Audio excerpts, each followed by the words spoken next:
ሰላም ሰላም እንዴት ናችሁ? ይህ የአስረኛ ክፍል የታሪክ ትምህርት ነው። በዛሬው ክፍለ ጊዜ ትምህርታችን ምዕራፍ 6 ክፍል 3 እና የመጨረሻውን እንመለከታለን። አጠር አጠር እያደረግን ምዕራፉን ለማጠናቀቅ እንሞክራለን። እንግዲህ በባለፈው በክፍል 2 ንጉሱ አፍተር ሊበሬሽን ፔሪድ ወይም ፖስት ሊበሬሽን ያደረጓቸውን አድሚኒስትሬቲቭ ሪፎርምስ ተመልክተናል። በክፍል 1 እና በክፍል 2 በክፍል 2 የእርሻ ላይ፣ ንግድ ላይ፣ ኢንዱስትሪ ላይ፣ የፋይናንሻል ሴክተር፣ ኤዱኬሽን፣ ትራንስፖርቴሽን፣ ኮሚኒኬሽን የኢኮኖሚ ዘርፎች ላይ ያደረጓቸውን ሪፎርምስ ስሪ 5 years ፕላን እና ያደረጓቸውን ለውጦች ተመልክተን ነበረ።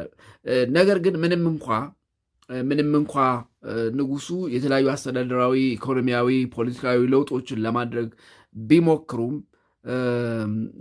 ፖስት ሊበሬሽን ፔሪድ ወይም ደግሞ ከነፃነት በኋላ የንጉሱ ስልጣን ተቃውሞ አላጣውም ወይም ደግሞ ኦፖዚሽን ሙቭመንቶች አጋጥመውታል። ስለዚህ እነሱን ነው የምንመለከተው። ኤርሊ ኦፖዚሽን ሙቭመንትስ አጌንስት ኢምፔሪያል ሩል የሚለውን በመጀመሪያ እንመለከታለን ለዛሬ ማለት ነው። እንግዲህ ለንጉሱ መውደቅ ምክንያት ከሆኑ ኦፖዚሽን ሙቭመንትስ ወይም ኤርሊ ኦፖዚሽን ሙቭመንትስ አጌንስት ኢምፔሪያል ሩል በዋናነት ሶስቱን እንመለከታለን። አንደኛ የአርሶ አደሩ ሪቮሉሽን በተለያየ ቦታ የትግራይ አርሶ አደር፣ የባሌ አርሶ አደር፣ የጎጃም አርሶ አደሮችን በዋናነት እናነሳለን። እንዲሁም እነሱ ብቻ ናቸው ማለት አይደለም። እነዚህ የጎላ ተጽዕኖ ያደረጉትን ብቻ ነው የምንመለከተው። የ1960 መፈንቅለ መንግስት ወይም በእኛ ቁጥጥር የ1953 መፈንቅለ መንግስት እና የተማሪዎችን ሙቭመንት እናነሳለን ማለት ነው። ስለዚህ among the early opposition movements against the imperial rule post liberation period ሊበሬሽን ወይም ከነፃነት በኋላ ከተነሱ ወይም ደግሞ ከታዩ ኦፖዚሽን ሙቭመንትስ አጌንስት ዘ ኢምፔሪያል ሩል የመጀመሪያው ወይም አንደኛው ፔዛንትስ ሪቮሉሽን ነው። ፔዛንትስ ሪቮሉሽን ኦር ዩ ካን ሴይ ሪቮልትስ፣ የአርሶ አደሮች ተቃውሞ ፍሮም ፔዛንትስ። እንግዲህ የፔዛንትስ ሪቮሉሽን ከላንድ ኦነርሽፕ ጋር የተገናኘ ነው። እንደምታስታውሱት ንጉሱ በተለይ በመጨረሻው ዘመን ላንድን ፕራይቬት ለማድረግ ፎር ቴናንስስ ወይም ደግሞ እነዚህ ጭሰኛ ለሚባሉ መሬት ለማከፋፈል ሙከራ አድርገዋል። ግን ያን ያክል የተሳካ አልነበረም። ኦፍኮርስ መሬት ይዘው የነበሩ ዋሪየርስ፣ ሎርድስ፣ የመሬት ከበርቴዎች ላንድ ሎርድስ ለንጉሱ በቀላሉ የሚታዘዙ ወይም ደግሞ መሬቱን ሰጥተው ለአርሶ አደሩ ወይም ለጭሰኛው የሚከፋፈልበት ሁኔታም ስላልነበረ ኦፍኮርስ እሱም ከፍተኛ አስተዋጽኦ አድርጓል ለንጉሱ መንግስት መንኮታኮት ወይም ደግሞ መውደቅ። ስለዚህ የአርሶ አደሮች ሪቮሉሽን ወይ ደግሞ ተቃውሞ ከመሬት ኦነርሽፕ ጋር ወይም ደግሞ ላንድ ኦነርሽፕ ጋር የተገናኘ ነው። በንጉሱ ላይ ከተነሱ ፔዛንትስ ሪቮሉሽን በዋናነት የሚጠቀሱትን ነው የምናነሳው። ኤርሊ ኖቲሴብል ሪቮልት አጌንስት ኢምፔሪያል አድሚኒስትሬሽን ኦፍ ኃይለ ሥላሴ አንደኛው የወያኔ ሪቮሉሽን ነው። ስለዚህ ፈርስት ዋን ኢዝ ወያኔ ሪቮሉሽን ኢን ትግራይ፣ ወያኔ ሪቮሉሽን ኢን ትግራይ ወይ ደግሞ ትግራይ ፔዛንትስ ሪቮሉሽን ማለት እንችላለን። ትግራይ ፔዛንትስ ሪቮሉሽን። ስለዚህ አንደኛው የትግራይ አርሶ አደሮች ወይም ደግሞ በተለምዶ የወያኔ ሪቮሉሽን የሚባለው አንደኛው ፔዛንት ሪቮሉሽን ነው። ይህ በ1943 እንግዲህ ኦልሞስት ንጉሱ ወደ ሀገር ከተመለሱ ከ2 ዓመት በኋላ የጀመረ ሪቮሉሽን ነው። ኢት ዋዝ ቢጋን ኢን 1947 ይቅርታ 43 it was begun in 1943 and ይሄ ሪቮሉሽን ወይም ተቃውሞ ደግሞ it was by the semi-pastoralists, highland peasants and some local feudal lords from the United Front against the region. ይሄ ሪቮሉሽን ከፊል አርብቶ አደር እነዚህ አርሶ አደር የደገኛው ክፍል የሚባለው ወይም ሃይላንድ ፔዛንትስ እና ሎካል ፊውዳል ሎርድስ የተነሳ ሪቮሉሽን ነው። ዲስ ሪቮሉሽን ኢት ዋዝ ሊድ ባይ ብላታ ኃይለ ማርያም ረዳ። ኢት ዋዝ ሊድ ባይ ብላታ ኃይለ ማርያም ረዳ። ይህ የወያኔ ሪቮሉሽን ወይም ደግሞ የትግራይ ፔዛንትስ ሪቮሉሽን ይመራ የነበረው ብላታ ኃይለ ማርያም ረዳ በሚባል ሰው ነው። the feudal lords went to greater share in the regional relocation of power. ፊውዳል ሎርዶቹ ወይም ደግሞ የመሬት ከበርቴዎቹ የአካባቢው ከፍተኛ ሪጂናል ሪአሎኬሽን ኦፍ ፓወር ይፈልጉ ነበረ።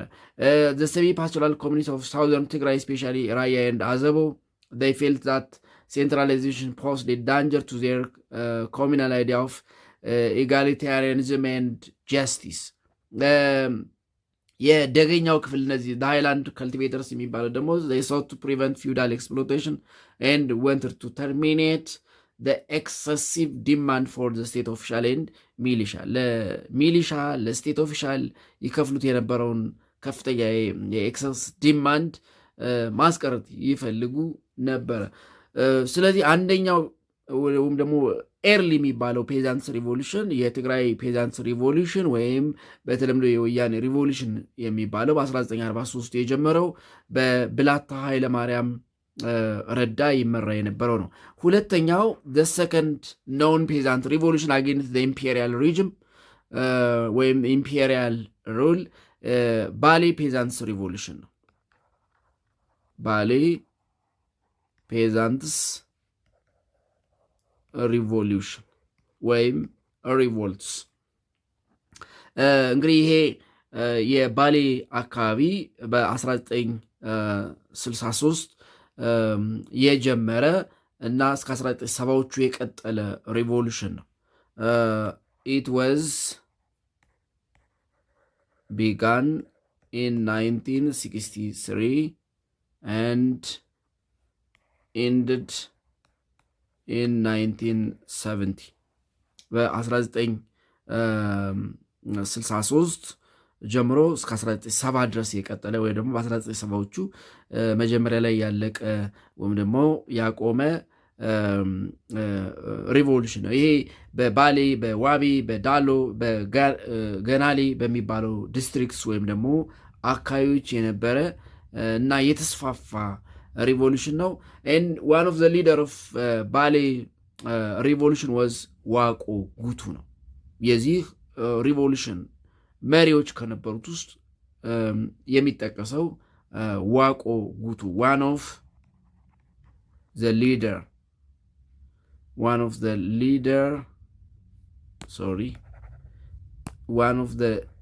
leaders of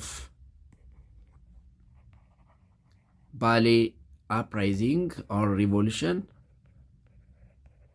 was ዋቆ ጉቱ ናቸው። ስለዚህ ዋቆ ጉቱን በመሳሰሉ መሪዎች ይመራ የነበረ የባሌና ዙሪያውን ወይም ደግሞ ሌሎች ግዛቶችን አካባቢ ያካተተ የባሌ አርሶ አደሮች ተቃውሞ ደግሞ ሪቮሉሽን ነው። የሪቮሉሽኑ መሰረታዊ ምክንያት ምንድን ነበረ? ላንድ አሊኔሽን፣ ከመሬት መገለል፣ ሃይ ታክሴሽን፣ ሪሊጂየስ ዲስክሪሚኔሽን፣ ኤትኒክ ሆስቲሊቲ፣ ኮራፕት አድሚኒስትሬቲቭ እና የመሳሰሉት ይጠቀሳሉ። ሶስተኛው ዘ ሰርድ known peasant revolution against the imperial rule. It was Gojam Peasants Revolution. Gojam Peasants revolts or revolution. በጎጃም አርሶ አደሮች የተደረገው ሪቮሉሽን ነው። the Gojam peasants also revolted again several times during the reign of Emperor Haile Selassie due to their resentment over ill treatment of patriots and imposition of heavy taxes. የጎጃም ፔዛንትስ ሪቮሉሽን ደግሞ እንግዲህ እንደምታውቁት የጎጃም ፓትሪዮትስ ወይም ደግሞ አርበኞች ሲነሱ በላይ ዘለቀ ይነሳል፣ ሌሎችም ነበሩ። ንጉሱ ከነጻነት በኋላ እንደ በላይ ዘለቀ የመሳሰሉ የጎጃም አርበኞችን ወይም ፓትሪዮቶችን እንግዲህ በስቅላት ቀጥተው ነው የገደሏቸው። እንግዲህ ለሀገር መዋጋት ንጉሱን ወደ ዙፋናቸው እንዲመለሱ ዋጋ መክፈል በሞት አስቀጥቷል በዘመኑ ማለት ነው።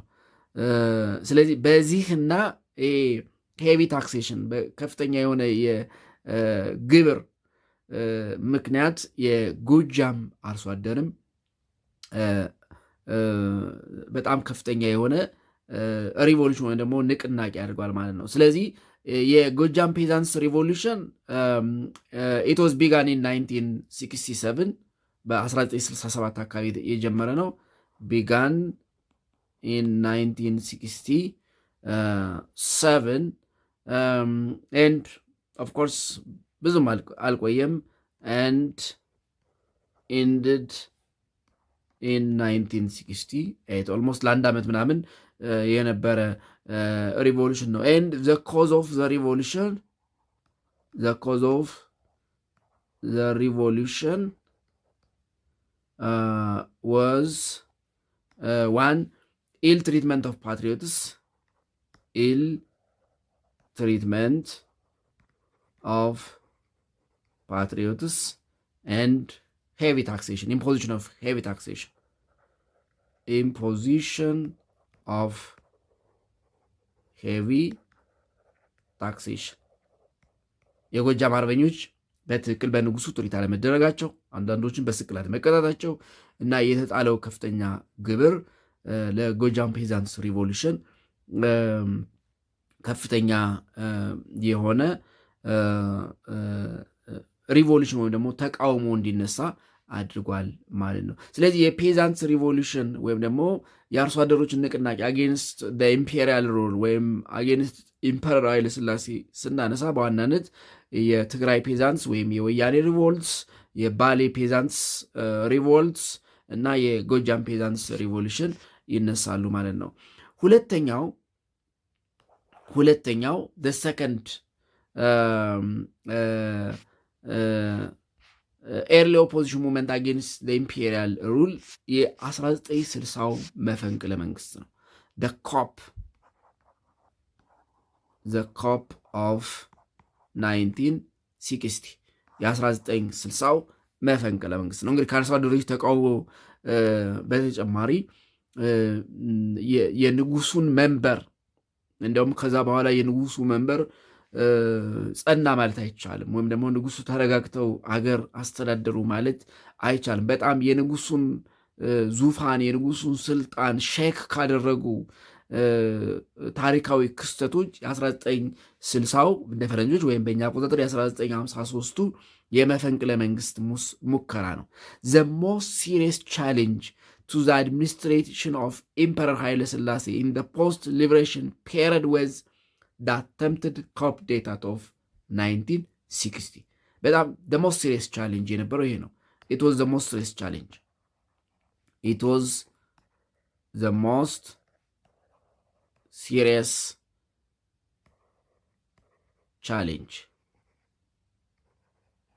challenge to the administration of Emperor Haile Selassie.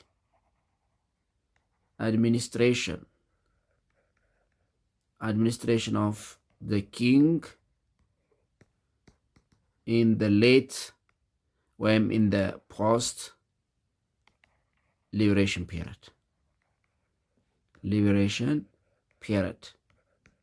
ከነፃነት በኋላ ወይም ደግሞ የጣሊያን ወረራ ካበቃ በኋላ ንጉሱ ላይ ከተነሱ ተቃውሞዎች በጣም ዘ ሞስት ሲሪየስ ቻሌንጅ የ1960 መፈንቅለ መንግስት ነበር። የንጉሱን ዙፋን ከዛ በኋላ እንዳይጸና ያደረገ ማለት ነው።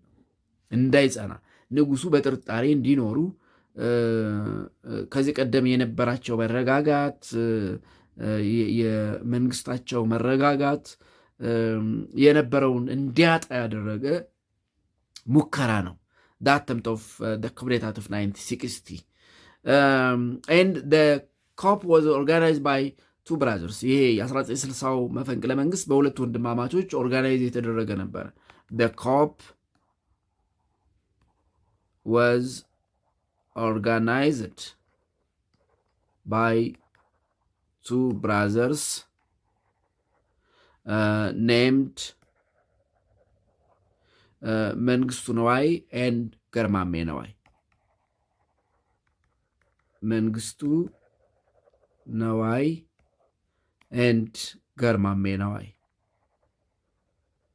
ገርማሜ ነዋይ መንግስቱ ነዋይና ገርማሜ ነዋይ በሚባሉ ሁለት ወንድማማቾች የተደረገ መፈንቅለ መንግስት ነው። እነዚህ ሰዎች ምን ነበሩ ካል እንግዲህ መንግስቱ he was the commander of the imperial bodyguard የንጉሱ አሁን እንግዲህ የሪፐብሊካን ጋርድ እንደምንለው ሁሉ ያኔም የኢምፔሪያል ቦዲጋርድ የሚባሉ ነበር። የክብር ዘበኛ መሪ ነበረ መንግስቱ ነዋይ he was the commander with the commander of the imperial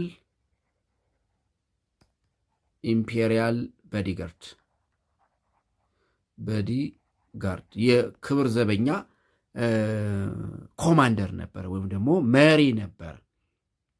and he was aided by his young brother ገርማሜ he was a civil servant and an intellectual። ገርማሜ ሰራዊት ውስጥ የነበረ አይደለም። he was civil servant and an intellectual ምሁር የሆነና ወይም ከምሁራን ወገን የሆነና ሲቪል ሰርቫንት ወይም ደግሞ የመንግስት ሰራተኛ የነበረ ነው። who represented a bridge between the pre-Italo-Ethiopian war intellectuals and the students radical of the 1960s and 1970s። ስለዚህ the two brothers were joined by the chief security colonel ወርቅነህ ገበየው the police commissioner Brigadier General ጽጌ ዲቡ and a few educated radicals. They were supported by most of the imperial bodyguard። በአብዛኛው የኢምፔሪያል የክብር ዘበኛ ይደገፉ ነበር። በእነሱም ብቻ አይደለም፣ በቺፍ ሴኩሪቲ በሚባሉት እንደ ኮሎኔል ወርቅነህ ገበየው፣ ፖሊስ ኮሚሽነር ብርጋዴር ጀነራል ጽጌ ዲቡ የመሳሰሉና ፊው ኤዱኬትድ ራዲካልስ በተማሩ ለውጥ በሚፈልጉ ኢትዮጵያውያን ይደገፉ ነበር። እንግዲህ የመፈንቅለ መንግስት ሙከራውን ያደረጉት እነዚህ ሁለቱ ብራዘርስ ነበሩ። እነዚህ ሁለቱ ብራዘርስ ነበሩ። ነገር ግን መፈንቅለ መንግስቱ ውጤት አላመጣም፣ ከሸፈ። ዴን ንጉሱ በስልጣናቸው ቀጠሉ ማለት። ነገር ግን የንጉሱን ስልጣን የንጉሱን ዙፋን መሰረት እንዳይዝ ያደረገ ሙከራ ነው፣ ወይም ደግሞ ከዛ በኋላ እንዳይረጋጋ ያደረገ ሙከራ ነው። ሶስተኛው the third early opposition movements against the imperial rule the Ethiopian students movement ነው። the Ethiopian students movement የኢትዮጵያ የተማሪዎች ንቅናቄ ነው። እንግዲህ የአርሶ አደሩ ንቅናቄ አለ፣ የወታደሩ ንቅናቄ አለ። እንግዲህ የሁለቱ ወንድማማቾች የሚያሳየው የወታደሩ ንቅናቄ ነው። ያ ማለት ወታደሩ በንጉሱ ላይ እያመፀ ነበረ። በተለይ የክብር ዘበኛ የሚባለው የክብር ዘበኛ ማለት እንግዲህ በአሁኑ የብልጽግና መንግስት አደረጃጀት ይህንን ትምህርት እየሰጠ ያለሁት በዚህ ጊዜ ስለሆነ የሪፐብሊካን ጋርድ አይነት ማለት ነው። አሁን መከላከያ ሰራዊት አለ፣ የሪፐብሊካን ጋርድ የሚባል አለ፣ ዜን ፌዴራል ፖሊስ፣ የክልል ፖሊስ የምናምን እያለ ይሄዳል ማለት ነው። ስለዚህ የሪፐብሊካን ጋርድ አይነት ኃላፊነት ያላቸው ወይም ደግሞ ስልጣን ያላቸው በዛ መንገድ የተዋቀሩ በንጉሱም ዘመን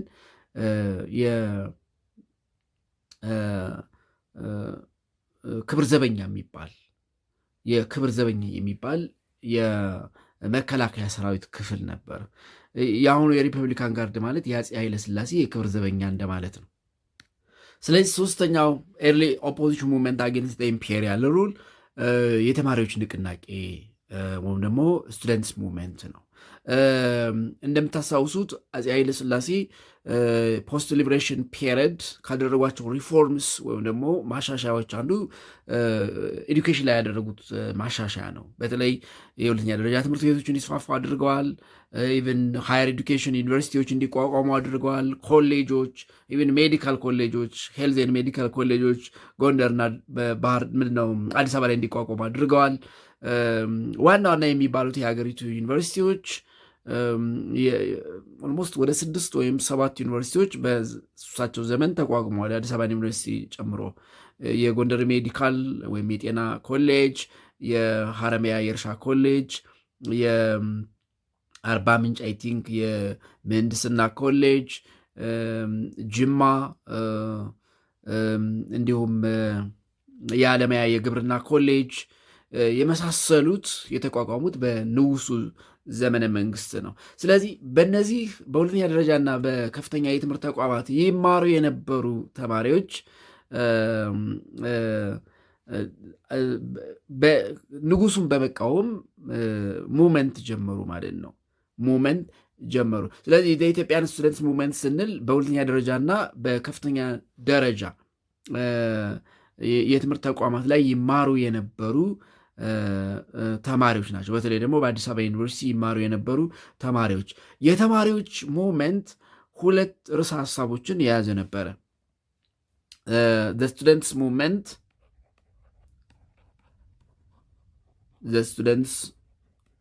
ሙቭመንት was based on 2 points 2 ነጥቦች ላይ ወይም ደግሞ መሰረተ ርዕሰ ሀሳቦች ላይ ትኩረት ያደረገ ነው። አንደኛው መሬት ላራሽ ወይም ላንድ ቱ ዘ ቲለር ወይም መሬት ላራሹ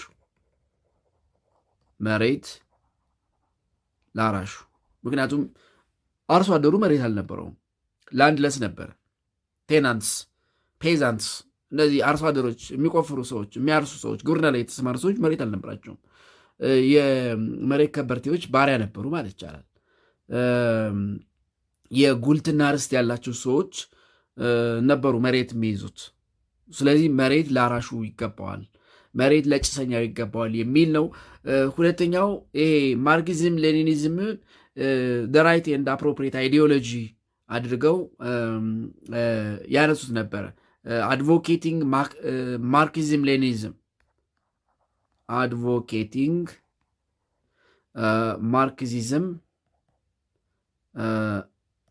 ማርክሲዝም ሌኒኒዝም as the right and appropriate ideology.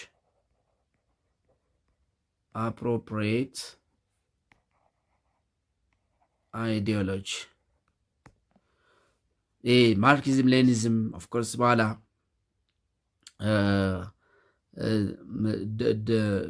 ደርግ ይከተለ የነበር አይዲዮሎጂ ሶሻሊዝም፣ የሶሻሊስት ርዕዮተ ዓለም ይህንን የሚያቀነቅኑ ነበሩ። የተማሪዎችን ንቅናቄ በዋናነት ይመሩ ከነበሩ ወይም ፕሬዚዳንት ኦፍ ስቱደንት ዩኒየን የተማሪዎችን ንቅናቄ ህብረት ይመሩ ከነበሩት በታሪክ የሚጠቀሰው ጥላሁን ይግዛው ይጠቀሳል። ነገር ግን ባይ ዘ ፖሊስ ፎርስ ጥላሁን ይግዛ ወዝ አሳሲኔትድ ወይም ኪልድ። ነገር ግን የእሱ መገደል የተማሪዎችን እንቅስቃሴ አላቆመውም። እንዲሁም የተማሪዎችን እንቅስቃሴ ወይም ሪቮሉሽን ወይም ሙቭመንቱ ዘ ማክሲመም እንዲሄድ ያደረገው የእሱ መገደል ነው። ስለዚህ አፍተር ሊበሬሽን ወይም ደግሞ ፖስት ሊበሬሽን ፔሪድ በንጉሱ ላይ ከተነሱ ኤርሊ ኦፖዚሽን ሙቭመንትስ በዋናነት እነዚህ ሶስቱ ይጠቀሳሉ ማለት ነው። ዘ ኔክስት ዋን ኢዝ 6.3 the Ethiopian Revolution and the fall of the monarchy ነው። the Ethiopian Revolution and the fall of the monarchy የኢትዮጵያን አብዮትና የንጉሳዊው ስርዓት መውደቅ የኢትዮጵያን አብዮትና የንጉሳዊው ስርዓት መውደቅ የሚለውን እንመልከት። እንግዲህ በብዙ ተቃውሞ ሲናወጡ የነበሩት ንጉሥ ኃይለ ሥላሴ ቀዳማዊ በ1974 ፌብርዋሪ ላይ ኦፖዚሽን የመጨረሻው ጫፍ ላይ ደርሶ ን ኦልሞስት ለ44 ዓመት ኢትዮጵያን ያስተዳድሩት ንጉሥ ከስልጣን ተወግደዋል። ን ደርግ ወይም ደግሞ የደርግ ስርዓተ መንግስት ወይም የነ መንግስቱ ኃይለማርያም ስርዓተ መንግስት ደግሞ ሀገሪቱን ተረክቦ ማስተዳደር ጀምሯል። እሱ እንመለከታለን።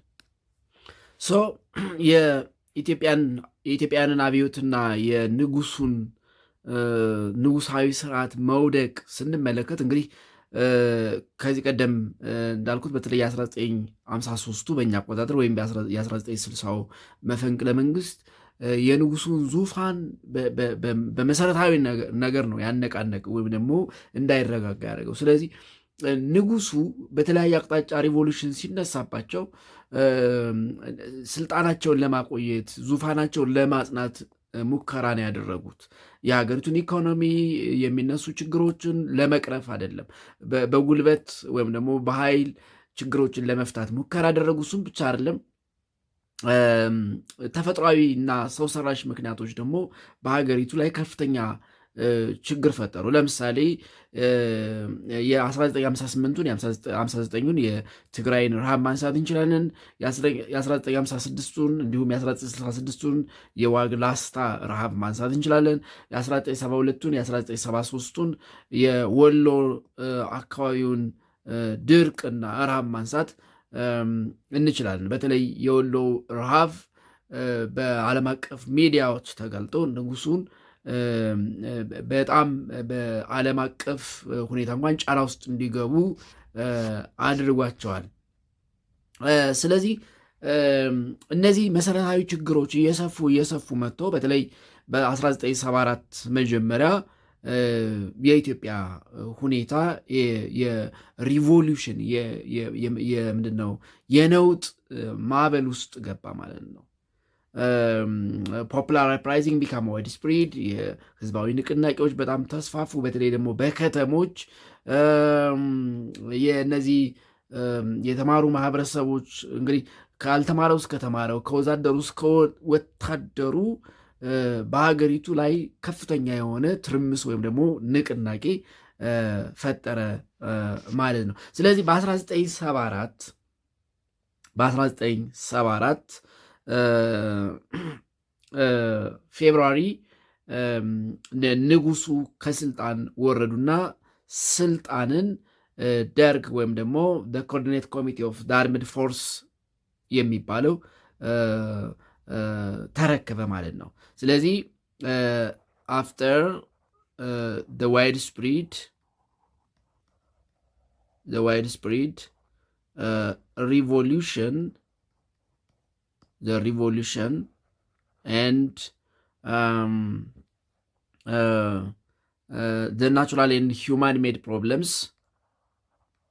the natural and human-made problems, faced the monarchical rule downfall in February 1974, and power was took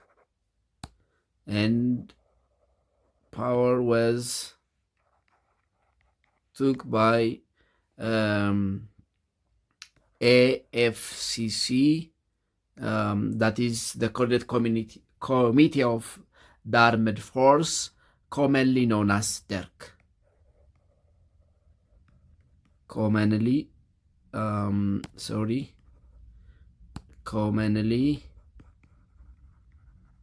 known as ደርግ። ስለዚህ ንጉሱ ከስልጣን ተወገዱ። ስልጣንን ኮኦርዲኔት ኮሚቴ ኦፍ ዘ አርምድ ፎርስ ወይም በአጽሮተ ቃል ኤፍሲሲ ወይም በተለምዶ ደርግ ስልጣን ወሰደ ማለት ነው። ደርግ ወይም ይሄ ኤፍሲሲ እነዚህን አካላት የያዘ ስብስብ ነበር። ደርግ or AFCC was composed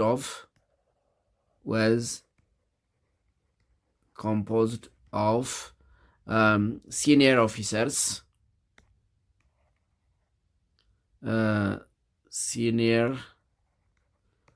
officers,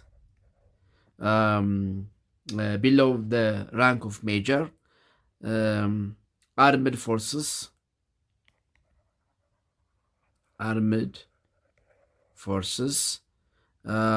policies, and territorial army.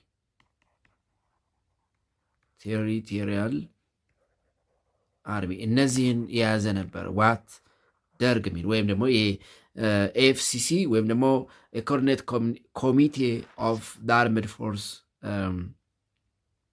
የሚባለው ማለት ነው። ሶ ደርግ ስልጣን ከያዘ በኋላ እንግዲህ ሙሉ መንግስት መሆን አልቻለም። ጊዜያዊ የሽግግር መንግስት ወይም ዲፋክቶ ገቨርንመንት ነው። ን ከዛ ጀምሮ ኢት ቢጋንስ ቱ ኤክሰርሳይዝ ፓወር ኤንድ ቴክ አክሽን። ስለዚህ አፍተር ጁን 28 1974 ደርግ acted as de facto government and began to exercise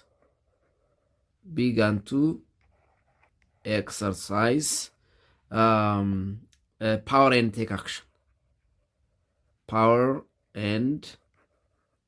take action. ጊዜያዊ መንግስት ሆኖ ማስተዳደርና እርምጃዎችን መውሰድ ጀመረ። The first move was the detention of higher ranking officials of the imperial region. የወሰዳቸው እርምጃዎችን ስናነሳ የመጀመሪያው የንጉሱ ከፍተኛ አመራር የነበሩትን ሃይ ራንኪንግ ኦፊሻልስ ዲቴንድ ማድረግ ጀመረ ወይም ደግሞ መያዝ ጀመረ። ኢንክሉዲንግ ፕራይም ሚኒስተር እንዳልካቸው በኋላ በመጨረሻው የንጉሱ ዘመን ላይ ፕራይም ሚኒስተር የነበሩትን ልጅ እንዳልካቸውን ጨምሮ በጣም ከፍተኛ የሚባሉ የንጉሱን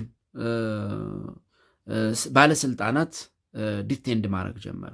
ን ደርግ ኢንትሮዲስ ኢትስ ሞቶ ኦር ስሎጋን ኮልድ ኢትዮጵያ ትቅደም።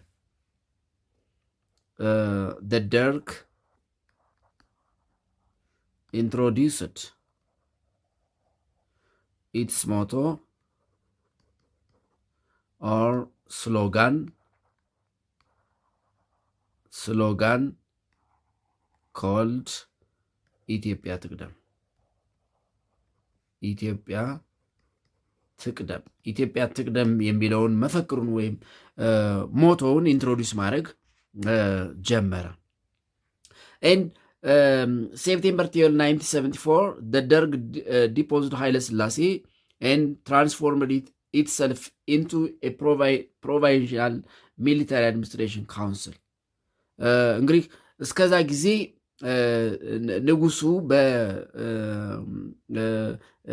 በወታደሩ ቁጥጥር ስር ሆነው ኦፊሻሊ አናውንስ አልተደረገም። ኦፍኮርስ ስልጣን አልነበራቸውም። ምንም ኤክሰርሳይዝ የሚያደርጉት ምንም የሚያስተዳድሩት ነገር አልነበራቸውም። ግን ኦፊሻሊ ከስልጣን እንደተወገዱ ትራንስፎርምድ እንደተደረጉ ምንድነው ዲፖዝ እንደተደረጉ የተገለጸው መስከረም 12 ወይም ደግሞ በእኛ አቆጣጠር መስከረም ሁለት እንግዲህ በደርግ ዘመነ መንግስት እንደ ግንቦት 20 ይከበር ነበር። በኋላ ኢህአዴግ ሲመጣ ነው ያስቀረው። አሁን ግንቦት 20 ብልጽግና እንዳስቀረው ማለት ነው። ስለዚህ መስከረም 2 በእኛ ወይም በፈረንጆች መስከረም 12 1974 ንጉሱን አስወግዶ ራሱን ፕሮቪዥናል ሚሊተሪ አድሚኒስትሬሽን ካውንስል የሽግግር ወታደራዊ የአስተዳደር ምክር ቤት የሚል አቋቋመ ማለት ነው። ስለዚህ ኦፊሻሊ on 12 September 1974 the Derg deposed the king and announced PMAC, that is Provisional Military Administration Council. Provisional Military Administrative ካውንስልን አናውንስ አረገ ወይም ደግሞ አስተዋወቀ ወይም ደግሞ ኦፊሻል አረገ ማለት ነው። የሽግግር ወታደራዊ አስተዳደር ምክር ቤት የሚል አቋቋመ። የዚህ ምክር ቤት ፈርስት ቸርማን ሌተናንት ጀነራል አማን ሚካኤል አምዶም ነበሩ።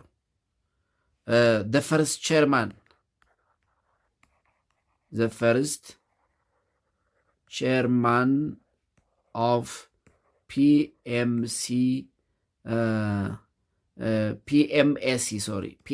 ወይም ደግሞ ፕሮቪዥናል ሚሊታሪ አድሚኒስትሬሽን ካውንስል was ሌተናንት ጀነራል አማን ሚካኤል አንዶም ነበሩ። and Major Mengistu Haile Mariam and Major Atnafu Abate also became the first and second vice chairman respectively. ምክትል ቸርማን ወይም ደግሞ ሊቀመንበር የነበሩት ደግሞ the first and second vice chairman, the first vice chairman of PMAC ሜጀር ሻለቃ ሜጀር መንግስቱ ኃይለ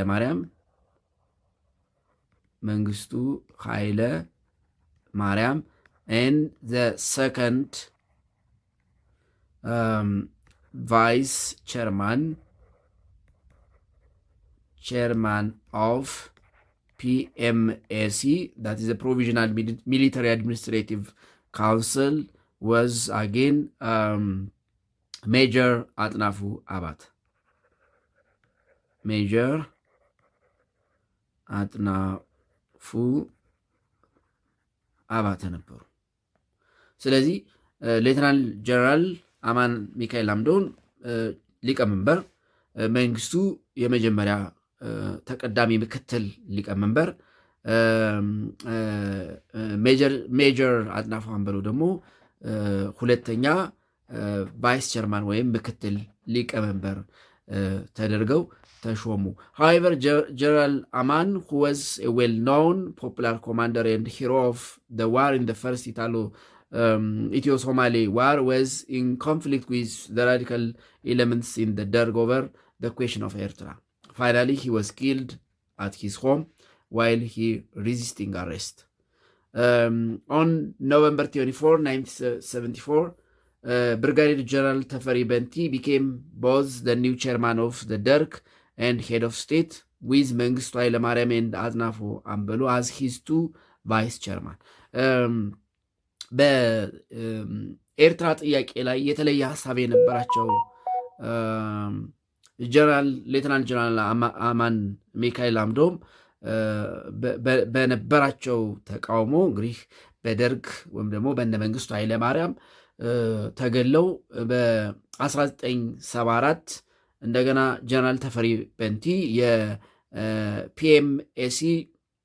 ቸርማን የቀደሙት መንግስቱ ኃይለማርያምና አጥናፉ ሜጀር መንግስቱ ኃይለማርያምና ሜጀር አጥናፉ አምበሎ ደግሞ ቫይስ ቸርማን ሆነው እንደገና ተሰየሙ ማለት ነው። እንግዲህ ከዛ በኋላ እንዴት መንግስቱ ፕሬዚዳንት ሆኑ ራሱን የቻለ ታሪካዊ ሂደት ስለነበረው እሱን እዚህ ጋር እናነሳም። ግን ደርግ ያደረጋቸው ማህበራዊ፣ ኢኮኖሚያዊና ፖለቲካዊ ለውጦች ምን ነበሩ የሚለውን እንመልከት። ሶሾ ኢኮኖሚክ ኤንድ ፖለቲካል ሪፎርምስ ኦፍ ደርግ ያደረጋቸው ሶሾ ኢኮኖሚክ ኤንድ ፖለቲካል ሪፎርምስ ምን ነበሩ የሚለውን እንመልከት። ምን ለውጥ አመጣ? ከንጉሱ የተለየ ያመጣው ነገር ወይም ደግሞ ለማምጣት የሞከረው ነገር ምንድን ነው የሚለውን እንመልከት። እንግዲህ ደርግ ያደረጋቸውን ሪፎርሞች ስንመለከት እንግዲህ ደርግ ከሚታወቅባቸው ሪፎርሞች ውስጥ አንዱ እድገት በህብረት ወይም ደግሞ ዲቨሎፕመንት ስሩ ኮኦፕሬሽን ካምፔን የሚባለው ነው። ሳም ኦፍ ሪፎርምስ ኦፍ ደርግ some of the reforms of Derg were one እድገት በህብረት ወይም ይሄ ዲቨሎፕመንት ስሩ ኮኦፕሬሽን ካምፔን እድገት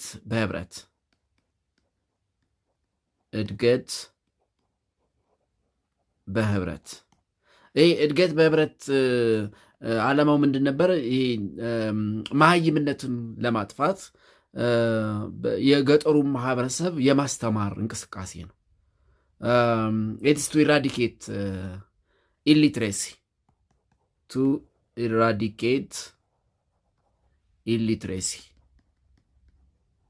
ኢሊትሬሲ ኢን ሩራል ኤሪያስ።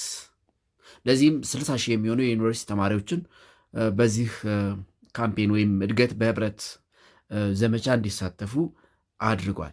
ሌላው ሪፎርም ምንድን ነው? ናሽናላይዝድ ፕራይቬት ባንክስ ኤንድ ኢንሹራንስ።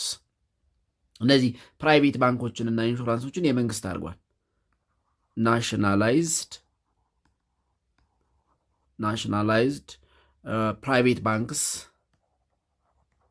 ፕራይቬት ባንክስ ኤንድ ኢንሹራንስ ሁሉም በመንግስት ስር እንዲሆን አድርጓል።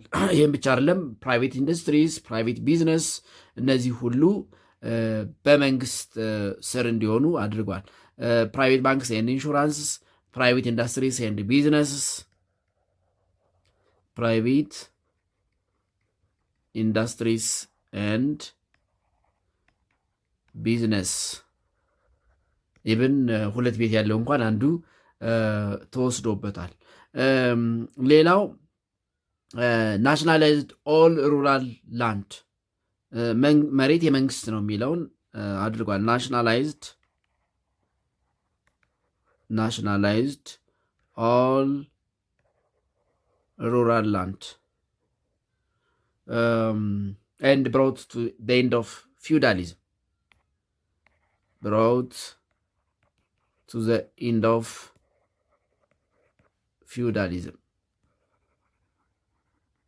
ፊውዳሊዝም እንዲህ አበቃ አድርጓል። ሩራል ኤሪያስ ማለት መሬት በጥቂት ከበርቴዎች እጅ እንዳይሆን አድርጓል።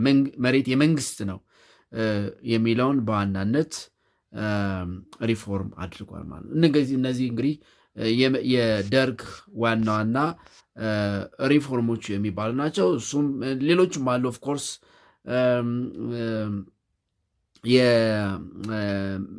የከተማ መሬትን የከተማ ቤትን ኢቨን ናሽናላይዝ አድርጓል። ትርፍ ቤቶች ራሱ የመንግስት እንዲሆኑና አሁን አዲስ አበባ ላይ የቀበሌ ቤቶች የሚባሉት አብዛኞቹ ያኔ ደርግ ወይ የሰራቸው ናቸው ወይም ደግሞ ከግለሰቦች የወሰዳቸው ናቸው። ነገር ግን ብዙ መጥፎ ታሪኮችንም አድርጓል። ለምሳሌ ቀይ ሽብርን ማንሳት እንችላለን።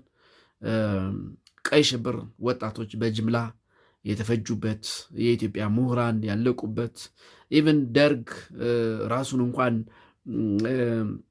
ሲመሰርት የነበሩ አባሎቹን፣ ጀነራሎቹን፣ ኮማንደሮቹን፣ ከፍተኛ ወታደራዊ ማዕረግ ያላቸውን ኢትዮጵያ በብዙ መንገድ የቀረጸቻቸውን ያስተማረቻቸውን እዛ ያደረሳቻቸውን የሀገሪቱን አሉ የሚባሉ የተማሩ ሰዎችን ሁሉ አጥፍቷል። እንዴት ወደቀ የሚለውን እንግዲህ ስናይ እንዴት ወደቀ ይሄ ከኢህአዴግ ሙቭመንት ጋር ቲፒኤልኤፍ ወይም ደግሞ ህወሓት፣ ሻዕቢያ፣ ኢህዴን በኋላ ብሔረ አማራ ዲሞክራሲ ንቅናቄ የተባለው ኦኤልኤፍ ባደረጉት ተጋድሎ እንግዲህ የደርግ መንግስት በ1991 እንዲወድቅ አድርጓል። ስለዚህ ከ1974 እስከ 1991 ባለው ጊዜ ደርግ አንደር መንግስቱ ኃይለማርያም ኢትዮጵያን አስተዳድሯል። ነገር ግን ባይ ኮሊዥን ሙቭመንት ኤንድ ፋይት by the collision movement and fight of ኢፒአርዲኤፍ ወይም ደግሞ ይህ ምንድነው ኢህአዲግ ወይም ከዚያ በፊት ኤሪትሪያን ፒፕል ሊበሬሽን ፍሮንት፣ ትግራይ ፒፕል ሊበሬሽን ፍሮንት፣ ኦኤልኤፍ፣ ኢትዮጵያን ፒፕል ዲሞክራቲክ ፍሮንት ኤንድ አዘርስ የደርግ መንግስት በ1991 እንዲወድ አድርጓል ማለት ነው። ደርግ was fall in 1991 በ1991 ደርግ ወደቀ። ዜን ስልጣን በኢፒአርዲኤፍ ፓወር ቱክ ባይ ኢፒአርዲኤፍ የኢትዮጵያ ፒፕል ሪቮሉሽናሪ ዲሞክራቲክ ፍሮንት ወይም ደግሞ በአማርኛው አጽሮተ ቃል ወይም በአጭሩ ኢህአዲግ በምንለው ስልጣን ተወስዷል ማለት ነው። ኤንድ ዘ ላስት ፖይንት የዚህ ምዕራፍ የመጨረሻው ኢትዮ ሶማሌ ዋር ፎሬን ኢንፍሉዌንስ ዘ ኩዌሽን ኦፍ ኤርትራ ኤንድ ዘ ፎል ኦፍ ደርግ የሚል ነው። እንግዲህ በዚህ ስር ያነሳ ነው የኢትዮ ሶማሌ ጦርነት በተለይ በ1977 በእኛ የዚያድ ባሬ ወደ ስልጣን መምጣት ወይም ደግሞ ሶማሌ ነፃነቷን ማግኘት እና ሁሉንም የሶማሌ ግዛቶች ለመጠቅለል ባደረገው ሙመንት ኢትዮጵያ ከፍተኛ ጦርነት አድርጋለች ከሶማሌ ጋር። የኤርትራ ጦርነት፣ የኤርትራ መገንጠል ለኢፒኤልኤፍ የኤርትራ ፒፕል ሊበሬሽን ፍሮንት ወይም በአማርኛ ሻዕቢያ የምንለው እንዲወለድና ለደርግ መውደቅ ምክንያት የሆነ የጦርነት ወይም ደግሞ የሽምቅ ውጊያ እንዲያደርግ አድርጎታል። and by this it is all about ዩኒት 6ን በዚህ እንጨርሳለን። እነዚህ ሀሳቦች ተመሳሳይ ስለሆኑ እንድታነቡት ጋብዟቸዋለሁ። የደርግ መውደቅ፣ የኤርትራ ጥያቄና የኢትዮ ሶማሌ ጦርነት ምክንያቶቹ ምን ነበሩ? ጦርነቱ እንዴት ተጀመረ? እንዴት ሳበቃ? ኦፍኮርስ ያው ኢትዮጵያ ነች ድል ያደረገችው። እዚህ ጥቁር አንበሳ አካባቢ የሚገኘው ሐውልት መታሰቢያነቱ የኢትዮ ሶማሌ ጦርነት ድል ነው። ወይም ደግሞ የዘያድ ባሬ ድል ተደርጎ በመንግስቱ ኃይለማርያም ጊዜ ኢትዮጵያ ዳግም ነፃነቷን ያወጀችበትን መታሰቢያ የቆመ ነው። ምናልባት አዲስ አበባ ጥቁር አንበሳ አካባቢ ብትሄዱ የምታዩት ሐውልት ወርቃማ ኮከብ ያለበት ረጅም ሐውልት የኢትዮ ሶማሌ ጦርነት መታሰቢያ ሐውልት ነው ማለት ነው። በዚህ ምዕራፍ 6ን እንጨርሳለን። በቀጣይ ምዕራፍ 7 ላይ እስከምንገናኝ ደህና ሁኑ።